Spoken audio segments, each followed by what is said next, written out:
서울 한 아파트 단지의 작은 정자에서 한 할머니가 고요히 앉아 계십니다. 올해 73세인 김순자 할머니. 평생을 가족을 위해 헌신하며 살아온 그녀의 얼굴에는 깊은 주름과 함께 어떤 평온함이 깃들어 있습니다. 할머니는 최근 들어 부처님의 가르침에 관심을 갖게 되셨다고 합니다. 젊은 시절부터 지금까지 수많은 고난과 시련을 겪으며 살아온 그녀가 인생의 황혼기에 접어들어 찾은 것은 바로 마음의 평안이었습니다. 오늘 할머니께서 직접 들려주시는 이야기를 통해 우리도 함께 부처님의 지혜로운 가르침을 만나보겠습니다. 그녀의 진솔한 고백과 깨달음의 순간들이 여러분의 마음에도 따뜻한 위로가 되길 바랍니다. 안녕하세요. 저는 김순자라고 합니다. 올해 73세가 된 평범한 할머니예요. 평생을 가족을 위해 살면서 정말 많은 일들을 겪었어요. 시어머니 모시랴, 남편 뒷바라지 하랴, 자식 셋 키우랴. 제 인생에서 나라는 것은 없었던 것 같아요. 그런데 나이가 들수록 마음 한구석이 자꾸 아프더라고요. 특히 둘째 아들 때문에 많이 속상했어요. 대학까지 보내놓고 결혼도 시켜주고 집까지 마련해줬는데 며느리가 저를 그렇게 멀리 하더라고요. 시어머니가 너무 간섭한다. 우리 사생활을 침해한다. 이런 말들을 남편을 통해서 전해 듣게 되었어요. 그때는 정말 화가 났어요. 평생을 자식을 위해 살았는데 늙으니까 이제 짐이라는 거예요? 밤마다 잠이 안 와서 이불을 적실 정도로 울었답니다. 그러던 어느 날 동네 절에서 법문을 듣게 되었어요. 그때 스님께서 부처님의 말씀을 들려주시더라고요. 모든 현상은 꿈과 같고 그림자와 같으며 물거품과 같다. 집착하지 말고 흘려보내라. 처음에는 무슨 말인지 잘 모르겠더라고요. 그런데 스님께서 쉽게 설명해 주셨어요. 우리가 살면서 만나는 모든 일들, 기쁜 일도 슬픈 일도 모두 물거품처럼 사라져가는 것들이라고요. 너무 마음에 담아두고 괴로워하지 말라는 뜻이었어요. 그 말씀을 듣고 집에 와서 곰곰이 생각해 봤어요. 내가 지금 며느리 때문에 이렇게 속상해하는 것도 사실은 며느리는 시어머니를 잘해야 한다는 제 생각에 집착하고 있는 거더라고요. 또 다른 부처님 말씀도 있었어요. 마음은 모든 일의 근본이다. 마음이 악하면 말과 행동도 악해지고 마음이 선하면 모든 것이 선해진다. 아, 이 말씀을 듣는 순간 정말 반성이 되더라고요. 제가 며느리를 원망하는 마음을 품고 있으니까 자연스럽게 말투도 차갑게 되고 행동도 불편해지는 거였어요. 며느리도 그런 저를 느꼈을 거고요. 그래서 마음을 바꿔보기로 했어요. 며느리도 나름대로 어려운 점이 있을 거야. 시어머니와 함께 지내는 게 쉽지 않을 거야 라고 생각해 보니 조금씩 이해가 되더라고요. 분노는 법을 가리고 지혜를 흐린다. 그러나 분노를 다스린 이는 복과 기쁨을 얻는다. 이 말씀도 정말 맞는 것 같아요. 제가 화가 나 있을 때는 아무것도 제대로 보이지 않았어요. 며느리의 좋은 점도 아들의 마음도 전혀 보이지 않았고요. 하지만 그 분노를 조금씩 내려놓으니까 비로소 상황이 다르게 보이기 시작했어요. 며느리가 저를 멀리하는 게 아니라 자신만의 공간이 필요한 거구나.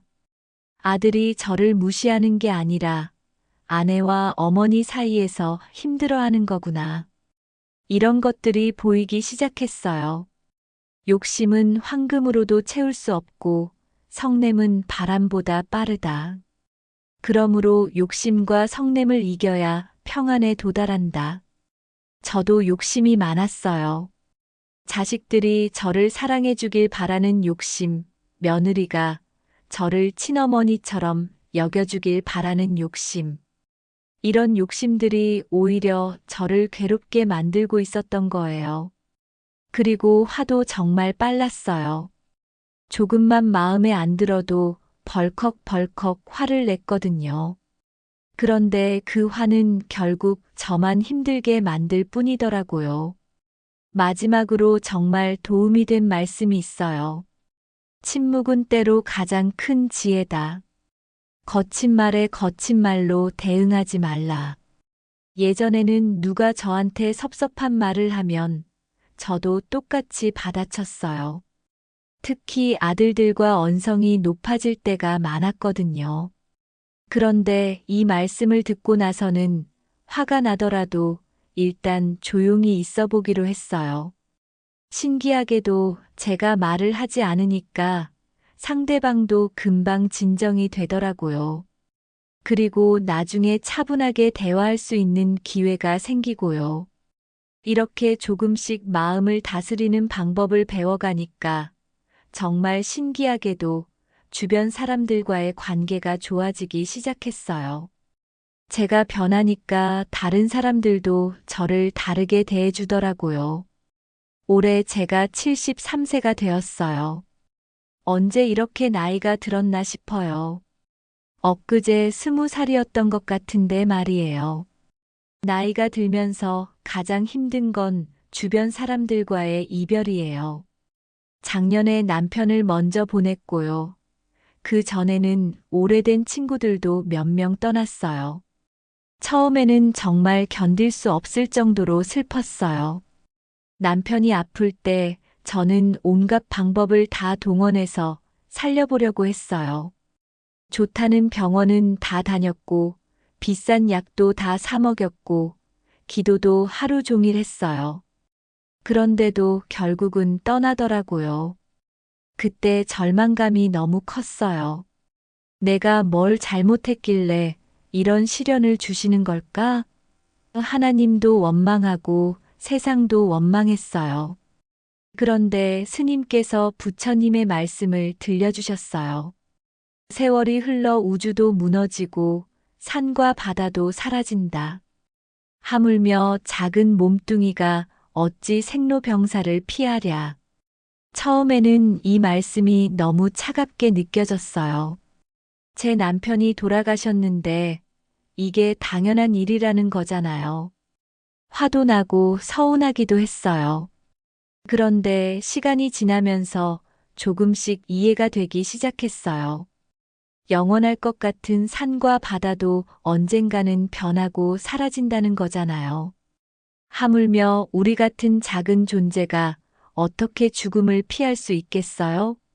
사람은 태어나고 늙고 병들어 반드시 죽는다. 이 순환을 벗어나려면 정법을 닦아야 한다. 이 말씀을 듣고 깨달았어요. 생로병사는 피할 수 없는 자연의 이치구나. 저도 언젠가는 남편처럼 떠날 날이 올 거고, 우리 자식들도 마찬가지구나. 그렇다면 이 한정된 시간을 어떻게 의미 있게 보낼 것인가가 중요한 거죠. 계속 슬퍼하고만 있을 수는 없잖아요. 목숨은 재물보다 귀하다. 사람의 생명은 가장 큰 보배이다.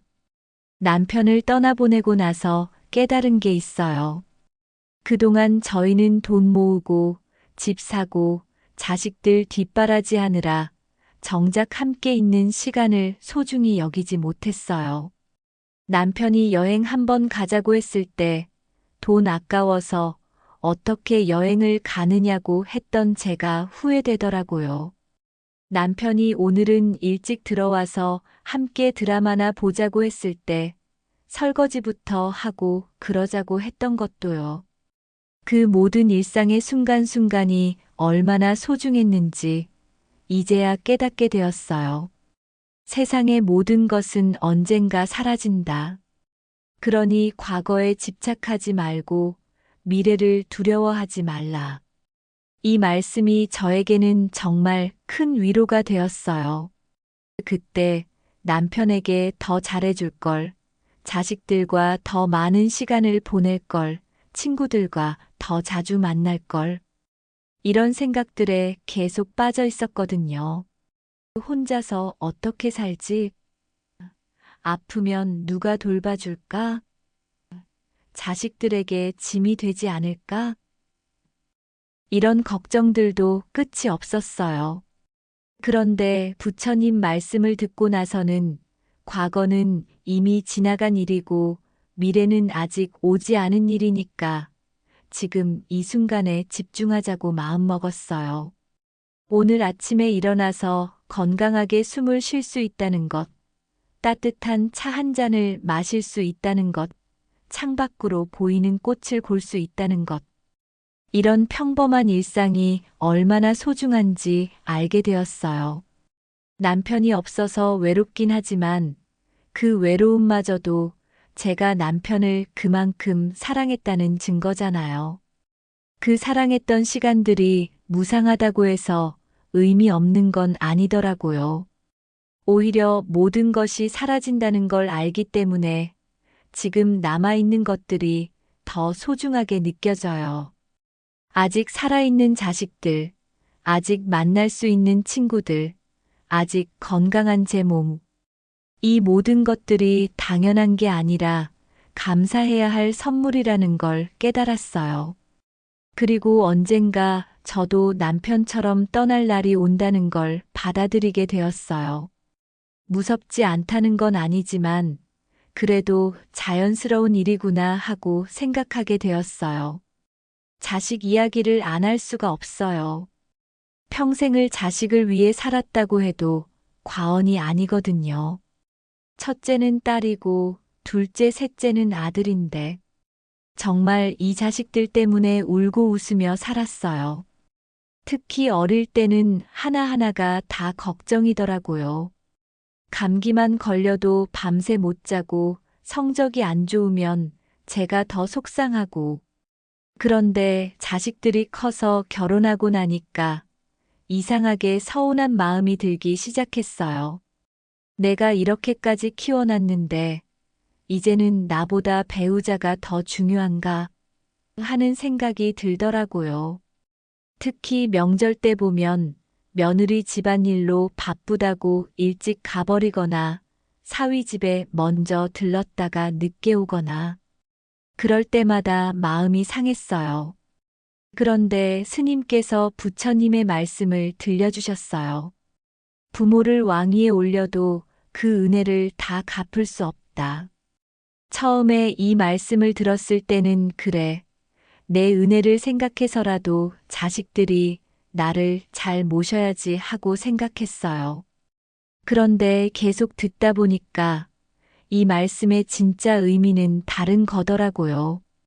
부모의 은혜가 그렇게 크다는 건 자식들에게 갚으라고 하는 게 아니라 부모가 그만큼 자식을 사랑했다는 걸 인정하고 스스로 만족하라는 뜻이 아닐까 싶어요.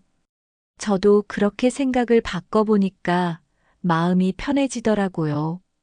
제가 자식들에게 쏟은 사랑 그 자체로도 충분히 의미가 있는 거잖아요. 부모님을 사랑하는 이는 남을 미워하지 않으며 부모를 공경하는 이는 남을 얕보지 않는다. 이 말씀을 듣고는 제 자식들이 얼마나 좋은 사람들로 자랐는지 새삼 깨닫게 되었어요.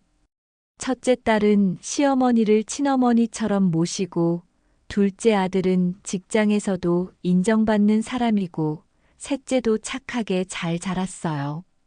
이 아이들이 이렇게 바르게 자란 건 제가 그들을 사랑으로 키웠기 때문이 아닐까요? 물론 완벽하지는 않았지만 최선을 다했잖아요.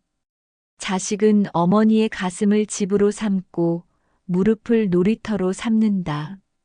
어머니의 사랑은 곧 생명이다. 이 말씀을 들으니까 자식들이 어렸을 때가 생각나더라고요.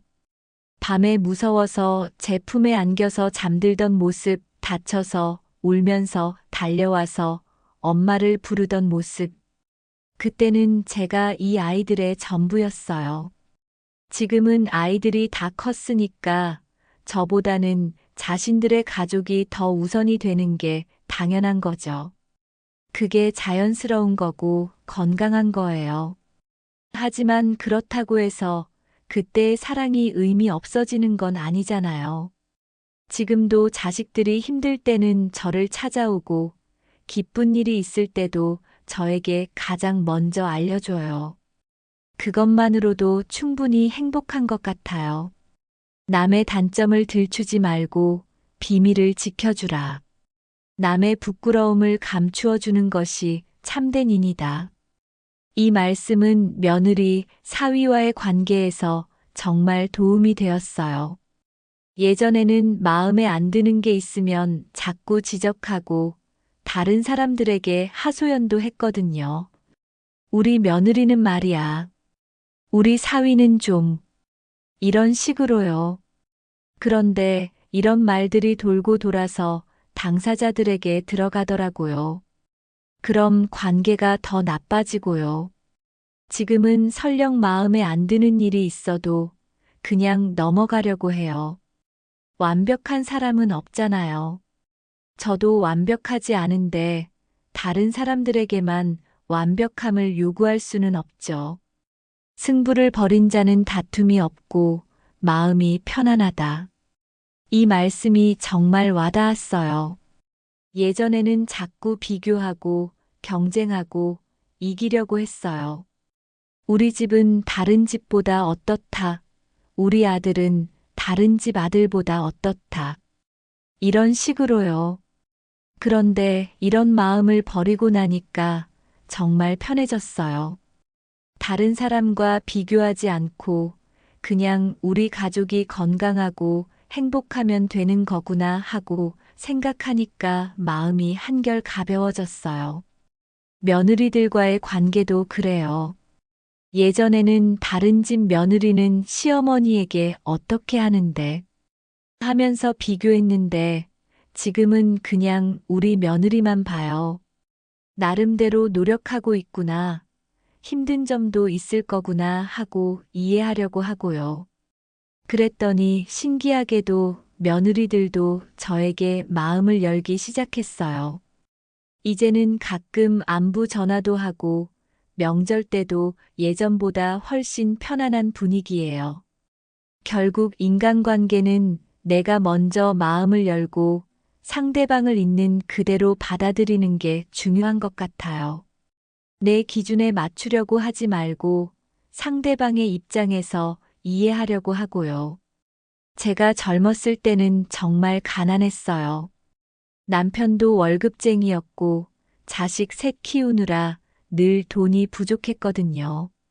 그때는 돈만 있으면 모든 게 해결될 줄 알았어요. 아이들 좋은 옷 사입히고 좋은 음식 해먹이고 넓은 집에서 살게 해주고 이런 꿈을 꾸면서 정말 열심히 살았어요. 남편은 직장 다니고 저는 집에서 부업도 하고 아껴 쓰고 모아 쓰고 그렇게 10년, 20년을 살다 보니까 어느 정도 여유가 생기더라고요. 집도 넓은 곳으로 이사하고 자식들 대학도 보내고 결혼도 시켜주고 그런데 이상했어요. 돈이 생기니까 또 다른 욕심이 생기더라고요. 더 좋은 집, 더 좋은 차, 자식들에게 더 많이 해주고 싶은 마음. 끝이 없었어요. 특히 다른 집과 비교하는 마음이 컸어요. 옆집은 아파트를 샀는데 우리는 아직 전세다. 친구 아들은 의사가 됐는데 우리 아들은 이런 생각들이 자꾸 들더라고요. 그런데 스님께서 부처님의 말씀을 들려주셨어요. 재물과 욕정을 버리지 못하는 것은 칼날 끝에 꿀을 핥는 것과 같다. 달콤하지만 결국 해를 입는다. 처음에는 이해가 안 됐어요. 돈이 왜 해롭다는 거지? 돈이 있어야 자식들도 잘 키울 수 있고 편하게 살 수 있는 거 아닌가? 그런데 곰곰이 생각해 보니까 맞는 말이더라고요. 돈을 벌기 위해서 남편과 저는 너무 바빴어요. 자식들과 함께 보내는 시간도 부족했고, 서로 대화하는 시간도 없었고요. 그리고 돈에 대한 욕심 때문에 늘 불안했어요. 이렇게 써도 되나? 더 벌어야 하는데. 하면서 마음 편할 날이 없었거든요. 재물의 손실은 작지만 지혜를 잃는 손실은 크다. 이 말씀도 정말 와닿았어요. 돈을 잃으면 다시 벌 수 있지만 지혜를 잃으면 진짜 큰일이죠. 저희 큰며느리가 한때 투자에 빠져서 큰 돈을 잃은 적이 있어요. 그때 온 가족이 얼마나 힘들었는지. 돈을 잃는 것보다 더 힘든 건 서로를 믿지 못하게 된다는 거였어요. 가난해도 족함을 아는 이는 부유하고, 부유해도 만족을 모르는 이는 가난하다. 이 말씀을 듣고 나서 제 인생을 되돌아봤어요. 정말 가난했던 시절이지만 그때가 오히려 더 행복했던 것 같아요. 자식들도 어렸고 온 가족이 한 방에서 함께 지내면서 도란도란 이야기하고, 지금 생각해보면 그때 우리한테 부족한 건 돈뿐이었어요. 사랑도 있었고 건강도 있었고 희망도 있었고. 그런데 저는 그걸 모르고 계속 돈만 있으면 했던 거예요. 반대로 지금은 그때보다 훨씬 넉넉해졌는데도 뭔가 허전해요. 자식들은 다 독립했고 남편도 없고, 돈은 있지만 함께 나눌 사람이 없으니까 무슨 소용인가 싶어요. 작은 즐거움에 집착하지 말라. 큰 즐거움을 얻으려면 작은 것을 버려야 한다. 이 말씀을 듣고 깨달았어요. 제가 그동안 추구했던 것들 마이너스 좋은 옷, 좋은 음식, 좋은 집 마이너스 이런 것들은 결국 작은 즐거움이었구나. 진짜 큰 즐거움은 마음의 평안, 가족과의 화목, 건강한 몸과 마음. 이런 것들이구나. 요즘은 옷도 편한 걸로만 입고 음식도 간단하게 해 먹어요. 대신 그 시간에 책도 읽고 산책도 하고 친구들과 수다도 떨고, 이런 게 훨씬 행복해요. 베풀되 베풀었다는 생각조차 하지 말라. 그것이 무주상보시이다. 이 말씀이 제일 어려웠어요. 베푸는 것까지는 좋은데 베풀었다는 생각도 하지 말라니. 그게 가능한가 싶었거든요. 그런데 천천히 실천해 보니까 그 의미를 알겠더라고요.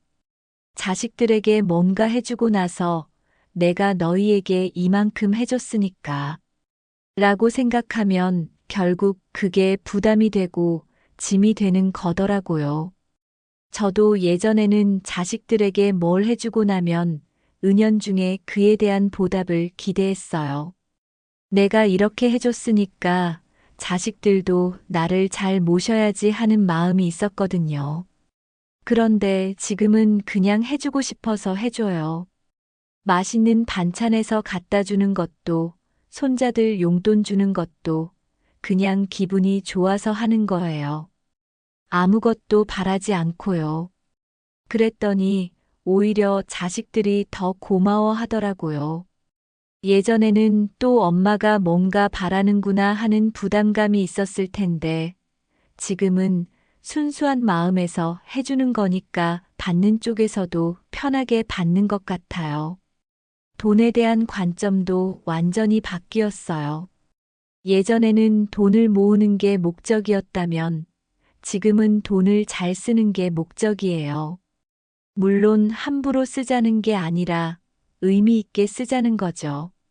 자식들이나 손자들에게 필요한 게 있으면 도와주고, 어려운 이웃이 있으면 조금이라도 나누고, 제가 하고 싶은 일이 있으면 투자하고, 이렇게 쓰니까 돈이 살아있는 것 같아요. 그리고 무엇보다 마음이 편해졌어요. 예전에는 통장 잔고를 확인할 때마다 불안했는데, 지금은 감사해요. 이만큼이라도 있어서 고마워. 필요한 곳에 잘 쓰자 하는 마음이거든요. 나이가 들면서 가장 크게 변한 건 깨달음에 대한 생각이에요. 젊었을 때는 깨달음이라고 하면 스님이나 철학자들만의 것이라고 생각했거든요. 그런데 살다 보니까 깨달음이라는 게 거창한 게 아니더라고요. 일상 속에서 그동안 내가 잘못 생각했구나. 이게 정말 중요한 거구나 하고 깨닫는 순간들이 바로 깨달음인 것 같아요. 모든 고뇌의 근원은 욕망이다. 욕망을 버릴 때 번뇌가 사라진다. 이 말씀을 처음 들었을 때는 이해가 안 됐어요. 욕망이 있어야 발전도 하고 목표도 생기는 거 아닌가? 욕망을 다 버리면 무기력해지는 거 아닌가? 그런데 스님께서 설명해 주시길 여기서 말하는 욕망은 집착을 의미한다고 하더라고요. 뭔가를 원하는 건 자연스러운 일이지만 그것에 너무 매달려서 괴로워하는 건 문제라는 거죠. 제 경우로 생각해 보니까 맞는 말이었어요. 자식들이 성공하길 바라는 마음은 자연스럽지만 그것 때문에 밤잠을 못 자고 스트레스 받고 자식들에게 부담을 주는 건 집착이었던 거예요. 며느리들이 저를 좋아해 주길 바라는 마음도 자연스럽지만 그것 때문에 늘 서운해하고 원망하는 건 집착이었고요. 그래서 조금씩 그런 집착들을 내려놓기 시작했어요.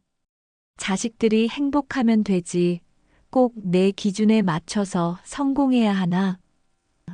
며느리들도 나름대로 노력하고 있는데 왜 더 많은 걸 바라나? 이런 식으로 생각을 바꿔봤어요. 그랬더니 정말 마음이 편해지더라고요. 번뇌라는 게 결국 이래야 하는데 저래야 하는데 하는 생각에서 오는 거더라고요. 지혜는 마음을 바로잡는 등불이다.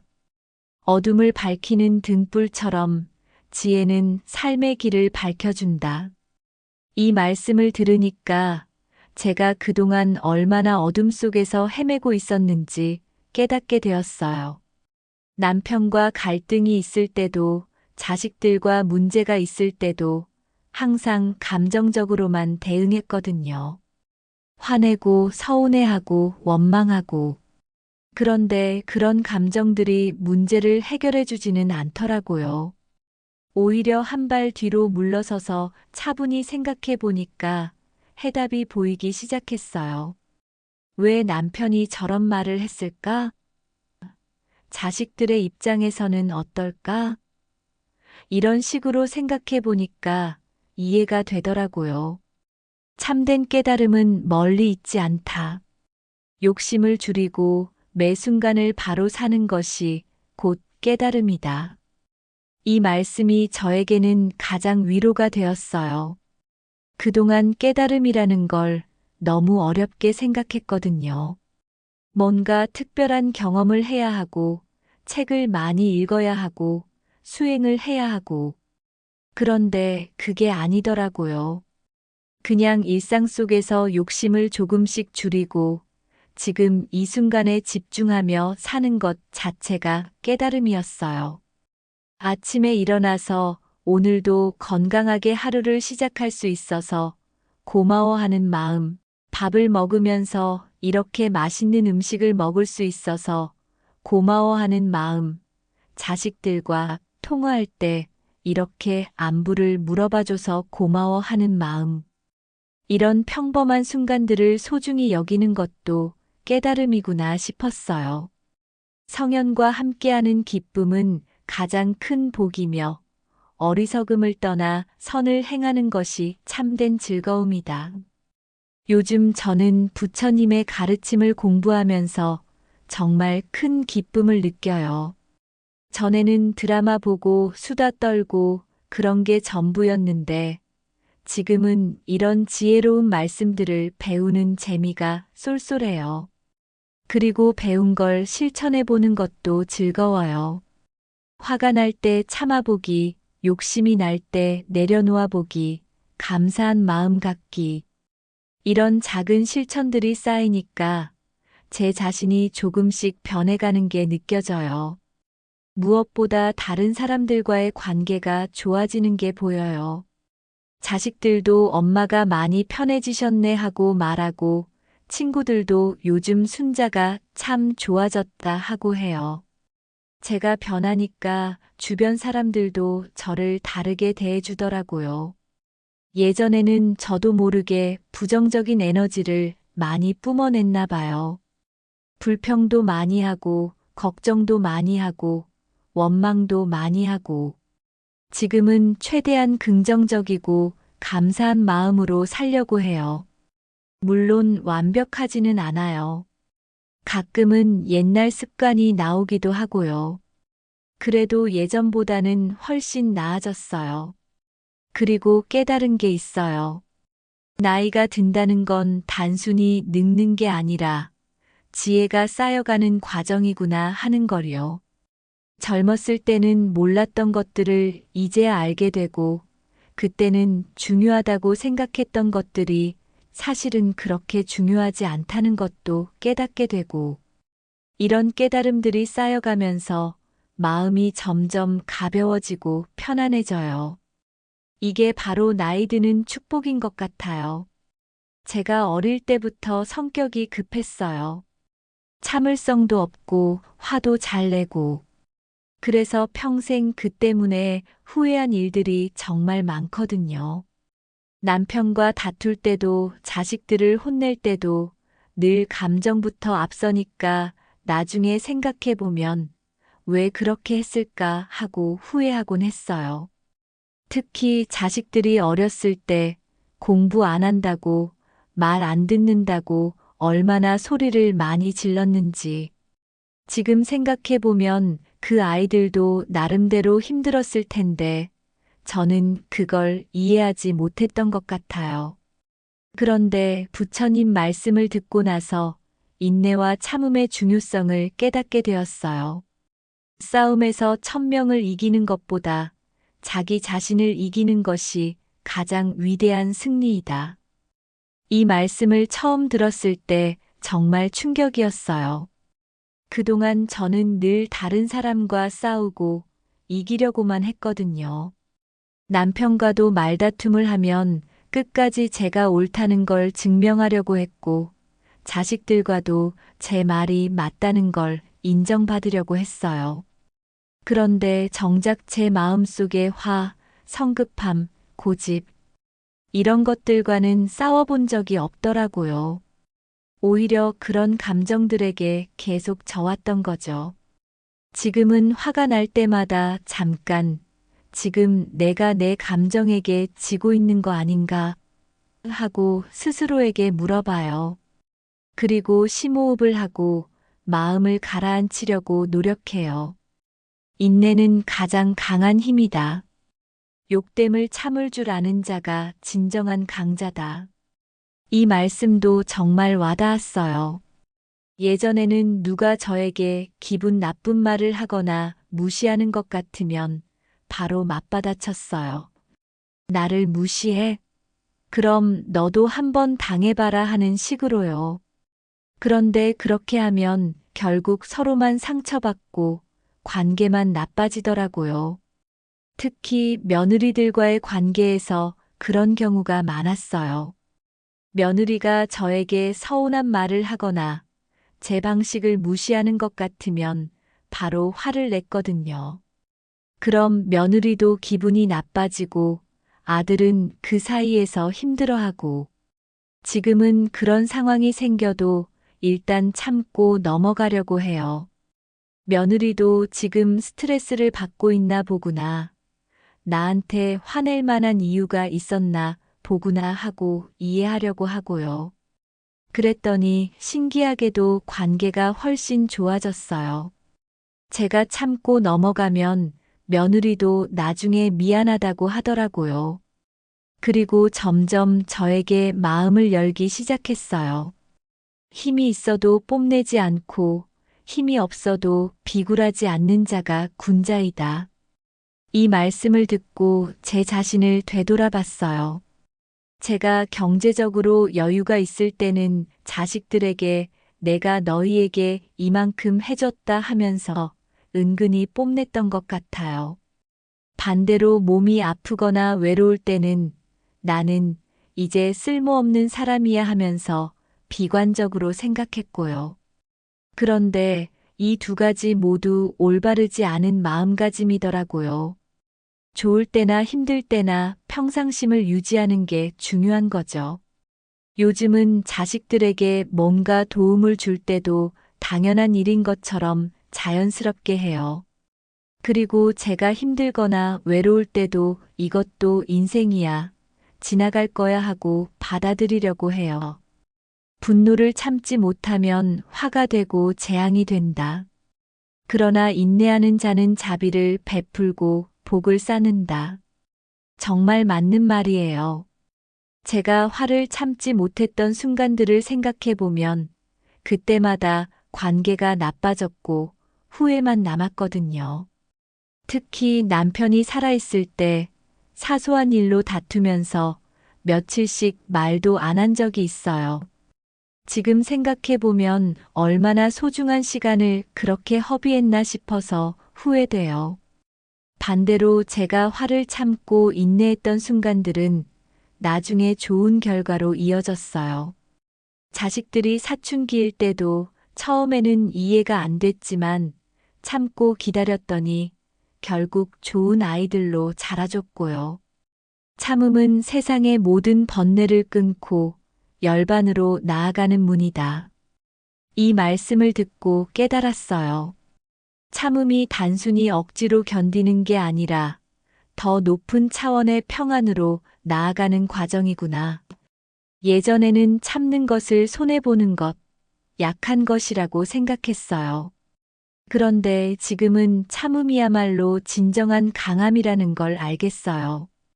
화를 내는 건 쉬워요. 감정에 휩쓸리면 되니까요.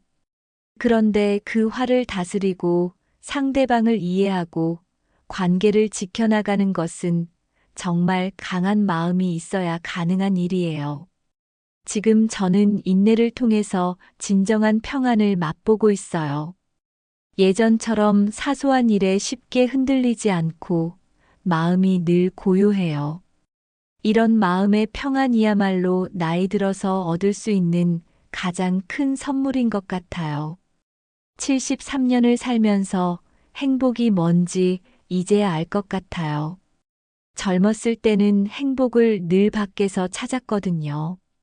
좋은 집, 좋은 차, 자식들의 성공, 남편의 승진. 이런 것들이 생겨야 행복할 줄 알았어요. 그런데 그런 것들을 어느 정도 잃었을 때도 마음 한구석은 늘 허전했어요. 뭔가 부족해, 더 필요해하는 마음이 계속 들더라고요. 건강은 최고의 이익, 만족은 최고의 재산, 신뢰는 최고의 인연이다. 그러나 마음의 평안보다 더 큰 행복은 없다. 이 부처님 말씀을 듣고 깨달았어요. 제가 그동안 찾던 행복은 결국 마음의 평안이었구나. 건강에 대해서 말하면 젊을 때는 건강을 당연하게 여겼어요. 밤새워 일해도 무리해서 먹어도 스트레스를 받아도 별 문제 없었으니까요.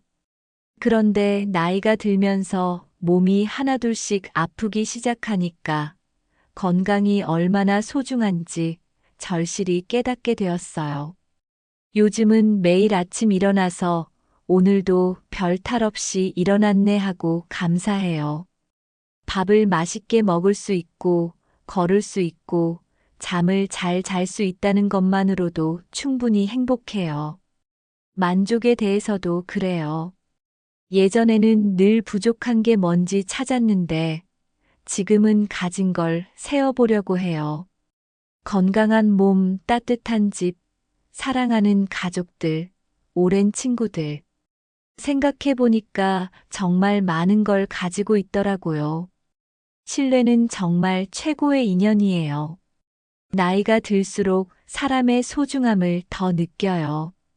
특히 진심으로 믿을 수 있는 사람들이 얼마나 귀한지. 자식들도 그렇고, 오랜 친구들도 그렇고, 서로 믿고 의지할 수 있다는 게 얼마나 큰 복인지 몰라요. 사람은 욕망을 따를 때 괴롭고, 욕망을 끊을 때도 괴롭다. 그러나 욕망을 관조하며 자유로워질 때 평안을 얻는다. 이 말씀이 제일 어려웠어요. 욕망을 따르면 괴롭다는 건 이해가 되는데, 욕망을 끊어도 괴롭다는 건 뭘까? 그리고 욕망을 관조한다는 게 뭘까? 스님께 여쭤보니까 이렇게 설명해 주시더라고요. 욕망 자체를 나쁜 것으로 보고 억지로 없애려고 하면 그것도 스트레스가 된다는 거예요. 대신, 아, 내가 지금 이런 걸 원하고 있구나 하고 객관적으로 바라보되 그것에 휘둘리지는 않는 게 중요하다고 하시더라고요.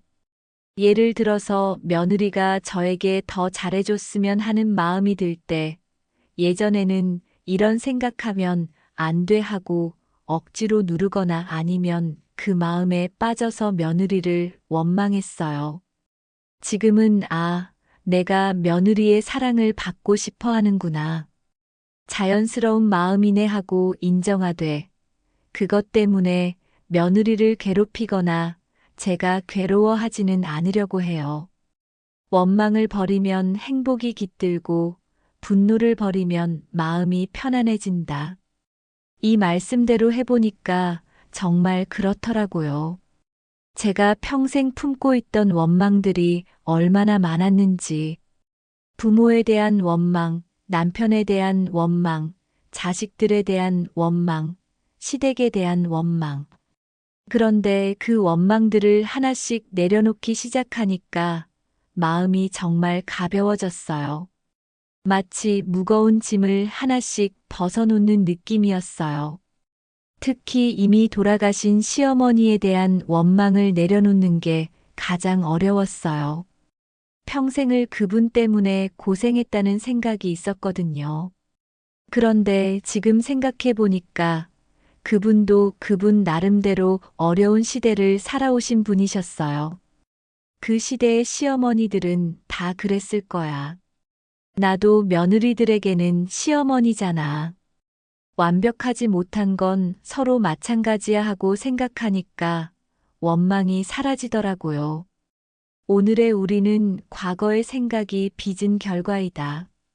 마음은 모든 것이다. 우리는 생각한 대로 그런 사람이 된다.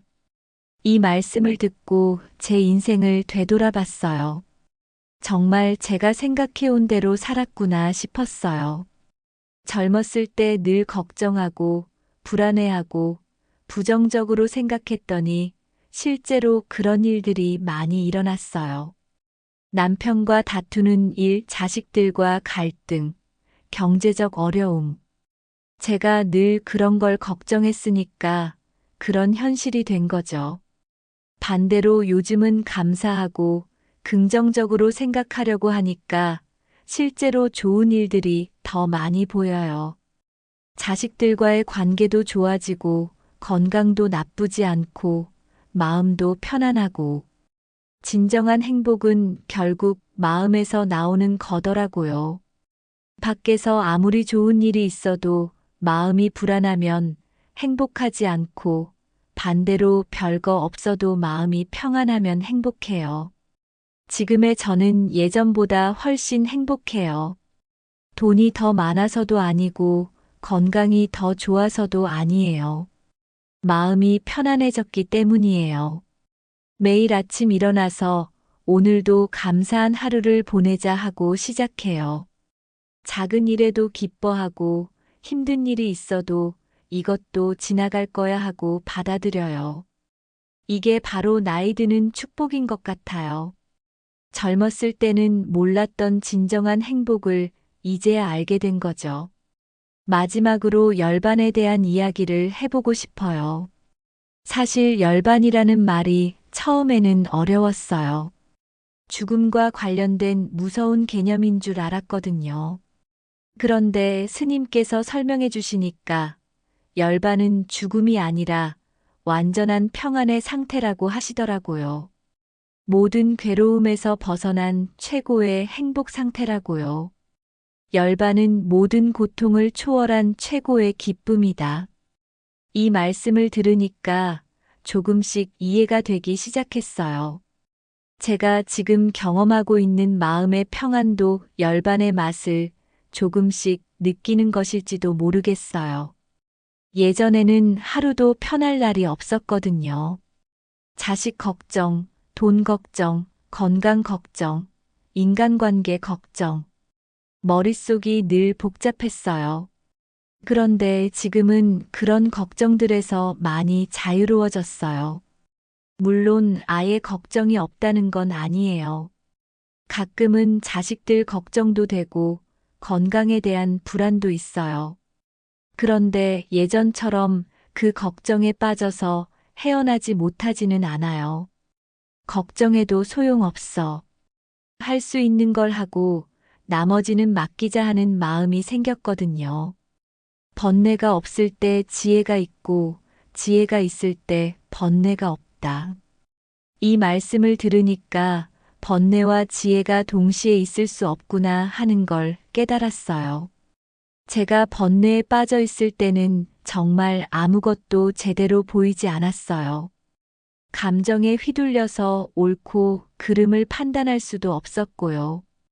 그런데 마음이 평온해지고 지혜가 생기니까 번뇌들이 저절로 사라지더라고요. 같은 상황이어도 다르게 보이기 시작했어요. 예를 들어서 며느리가 명절에 친정에 먼저 간다고 할 때 예전에는 우리를 무시한다, 시댁을 우습게 본다 하면서 번뇌했는데 지금은 며느리도 친정 부모가 그리울 거야, 양쪽 다 챙기느라 힘들겠구나 하고 이해하게 되어요. 작은 기쁨에 머물지 말고 완전한 기쁨을 구하라. 그것이 열반의 길이다. 이 말씀이 저에게는 정말 깊이 와닿았어요. 그동안 저는 정말 작은 기쁨들에만 매달려 살았던 것 같아요. 맛있는 음식, 예쁜 옷, 자식들의 안부 전화. 이런 것들도 물론 소중하지만 그것만으로는 완전한 만족을 얻을 수 없더라고요. 완전한 기쁨은 마음의 평안에서 나오는 거더라고요. 외부 조건에 좌우되지 않는 내면의 평화. 그것이야말로 진짜 기쁨인 것 같아요. 요즘 저는 아무것도 특별한 일이 없는 평범한 하루도 충분히 행복해요. 그냥 건강하게 하루를 보내는 것만으로도 감사하고 기뻐요. 이런 마음이 완전한 기쁨에 조금씩 가까워지는 게 아닐까 싶어요. 성냄과 욕망을 버리고 탐욕과 어리석음을 버리면 광명에 들어가게 된다. 이 말씀을 실천해 보니까 정말 마음이 밝아지는 걸 느껴요. 예전에는 마음이 늘 어둡고 무거웠는데 지금은 밝고 가벼워요. 성내지 않으려고 노력하고 욕심을 줄이고 탐욕을 버리고 어리석은 생각들을 내려놓으니까 정말 광명 속에 들어간 것 같은 기분이에요. 물론 완전히 완벽해진 건 아니에요. 아직도 가끔은 화가 나고 욕심이 나고 어리석은 생각을 해요. 그런데 예전과 다른 점은 그런 마음들을 금방 알아차리고 바로잡을 수 있게 되었다는 거예요. 진실로 자신을 아끼고 참된 존재를 원한다면 바른 도를 닦아 열반에 이르러라. 이 마지막 말씀이 저에게는 가장 큰 위로가 되어요. 제가 지금 걷고 있는 이 길이 바른 길이구나 하는 확신이 생겨요. 73년을 살면서 이제야 진짜 살아가는 방법을 배우고 있는 것 같아요. 나이가 들어서야 이런 깨달음을 얻게 된 게 늦은 건 아닐까 하는 생각도 들지만 스님께서 말씀하시길 언제든지 시작하면 된다고 하시더라고요. 지금부터라도 바른 길을 걸어가면서 열반의 기쁨을 조금씩 맛보며 살아가려고 해요. 그리고 제가 배운 이 소중한 가르침들을 자식들이나 손자들에게도 전해주고 싶어요. 물론 억지로 가르치려고 하지는 않을 거예요. 그냥 제가 먼저 실천하면서 보여주는 거죠. 할머니가 이렇게 변했구나, 이렇게 편안해졌구나 하는 걸 보여주면 언젠가는 그들도 관심을 가질 거예요. 그렇게 해서 우리 가족 모두가 마음의 평안을 찾고 진정한 행복을 누리며 살 수 있다면 얼마나 좋을까요? 그것이 바로 제가 바라는 열반의 모습이에요. 김순자 할머니의 이야기를 들어보셨습니다. 평범한 한 할머니가 인생의 황혼기에 만난 부처님의 가르침이 어떻게 그녀의 삶을 변화시켰는지 보실 수 있었습니다. 할머니는 지금도 매일 아침 일어나서 부처님의 말씀을 되새기며 하루를 시작하신다고 합니다. 그리고 그 가르침들을 일상 속에서 하나씩 실천하려고 노력하고 계세요. 완벽하지는 않지만 예전보다 훨씬 평안하고 행복한 마음으로 살아가고 계시는 할머니의 모습에서 우리도 나이가 든다는 것의 진정한 의미를 발견할 수 있습니다. 나이가 든다는 것은 단순히 늙는 것이 아니라 인생의 지혜를 쌓아가는 과정입니다. 그리고 그 지혜 속에서 진정한 평안과 행복을 찾아가는 여정이기도 합니다. 여러분도 할머니처럼 부처님의 지혜로운 가르침을 통해 마음의 평안을 찾으시길 바랍니다. 그리고 남은 인생을 더욱 의미 있고 행복하게 보내시길 바랍니다. 이런 위로와 지혜의 이야기들을 더 많이 나누고 싶습니다. 구독과 좋아요 버튼을 눌러주시고 여러분의 인생 이야기나 오늘 영상을 보신 소감을 댓글로 들려주세요. 다음 시간에도 더 좋은 이야기로 찾아뵙겠습니다. 오늘도 수고 많으셨고 평안한 하루 되시길 바랍니다.